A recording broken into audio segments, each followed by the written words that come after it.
Ética, democracia, cidadania.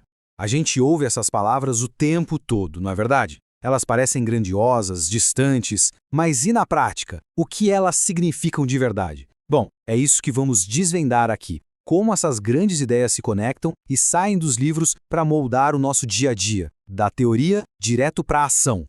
Para começar, vamos direto num ponto que confunde muita gente. Usamos ética e moral quase como sinônimos. Mas será que são mesmo? Existe uma diferença bem importante entre as duas, e entender essa diferença é a chave para todo o resto. Então vamos lá. É tudo a mesma coisa ou tem uma pegadinha aí? A palavra ética, nossa, a origem dela já diz muito. Vem lá da Grécia Antiga, da palavra ethos, que significava o caráter, o jeito de ser de alguém. Pensa na ética como se fosse o sistema operacional por trás das nossas ações, sabe? É o estudo, a reflexão filosófica sobre os princípios universais que guiam a gente. A ética está sempre se perguntando por quê. Agora, do outro lado, a gente tem a moral. Essa vem do latim mores, que tem a ver com hábitos, costumes. Se a ética é o sistema operacional, a moral são os aplicativos que a gente usa no dia a dia. É o conjunto de regras práticas que um grupo ou uma sociedade decide seguir. E é por isso que ela muda tanto de um lugar para o outro e de uma época para outra. A ética é a ciência. A moral é o costume que essa ciência estuda. E olha, colocando lado a lado, a coisa fica ainda mais clara. A ética, ela é filosófica, busca princípios que valem para todo mundo, em qualquer tempo. Já a moral é cultural, relativa, muda conforme o contexto.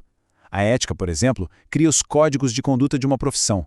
A moral dita as regras do cotidiano de uma comunidade. Em resumo, a ética pensa nos princípios, a moral aplica esses princípios para dizer o que é certo ou errado no dia a dia. Ok, mas de que adianta entender a teoria e a prática se a gente não sabe como se guiar, né? Para transformar essas ideias em ações de verdade, a gente precisa de uma espécie de bússola interna. E essa bússola ela é formada por 3 partes: nossos princípios, nossos valores e, finalmente, a virtude. A gente pode imaginar esses princípios como uma pirâmide. Veja bem, lá no topo de tudo, estão os princípios éticos, aqueles ideais universais como justiça.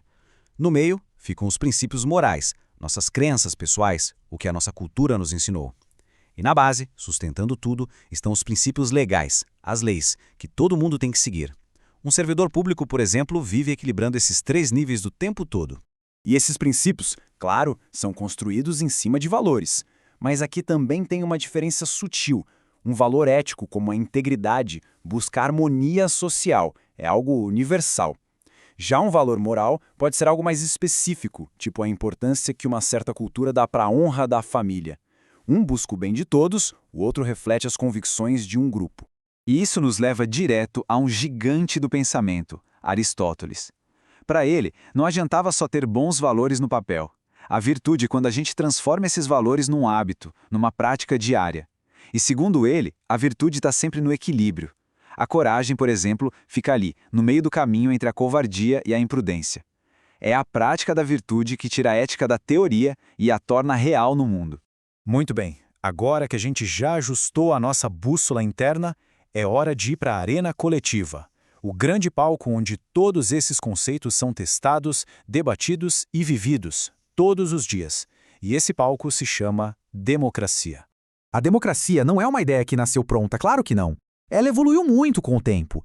Começou lá na Grécia de Aristóteles, como o governo da maioria. Depois, ganhou corpo na era liberal, com gente como Locke e Montesquieu, que trouxeram a separação de poderes, os direitos individuais. E hoje, a gente vive o que o cientista político Robert Dahl chamou de poliarquia. Um sistema bem mais complexo, com eleições livres e muitas ideias competindo. Mas o coração da ideia?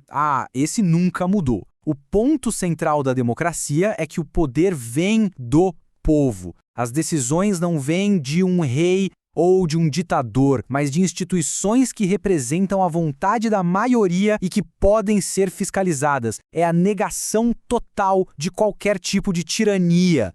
Só que um sistema democrático só funciona com uma peça-chave: participantes ativos. A democracia precisa da gente, e isso nos leva direto ao conceito de cidadania. Ser cidadão ou cidadã é muito, mas muito mais do que só morar em um país. É o que nos diferencia de sermos meros súditos. É um status que nos dá direitos, mas também nos impõe deveres.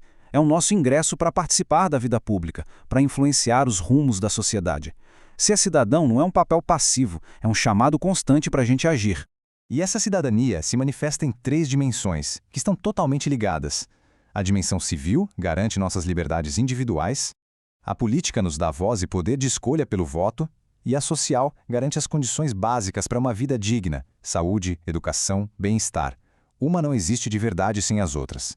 E onde é que todos esses fios se cruzam? Onde é que a ética, a democracia e a cidadania são testadas para valer? No serviço público. É na administração daquilo que é de todo mundo que esses princípios são colocados à prova dia após dia. No Brasil, a gente tem um guia ético bem claro para isso na Constituição Federal. É o famoso acrônimo LIMP: legalidade, impessoalidade, moralidade, publicidade e eficiência. Pensa em cada uma dessas palavras como um pilar que sustenta a confiança entre o Estado e a sociedade. E esse slide, ele mostra um desafio muito real. A famosa frase, "você sabe com quem está falando?" Essa frase é a negação total do princípio da impessoalidade. É a tentativa de usar um cargo para ganhar privilégio, atacando a ideia de que a lei e o serviço público devem tratar todo mundo igual. Um pequeno exemplo de um dilema ético gigantesco. No final das contas, a relação é bem clara. Um serviço público que age com ética e integridade não está só seguindo regras. Ele está fortalecendo a própria democracia. Porque quando as decisões são justas, são transparentes, a confiança da população nas instituições cresce e a cidadania fica mais forte, mais participativa. Isso tudo nos deixa com uma reflexão final, uma grande questão. Em sociedades como a nossa, cada vez mais diversas, com tantas visões de mundo, com morais diferentes, o que acontece quando a moral de um grupo bate de frente com a ética universal que a gente precisa para viver junto? Não tem resposta fácil para isso. E talvez a própria busca por essa resposta, através do debate, do diálogo, seja a essência da democracia.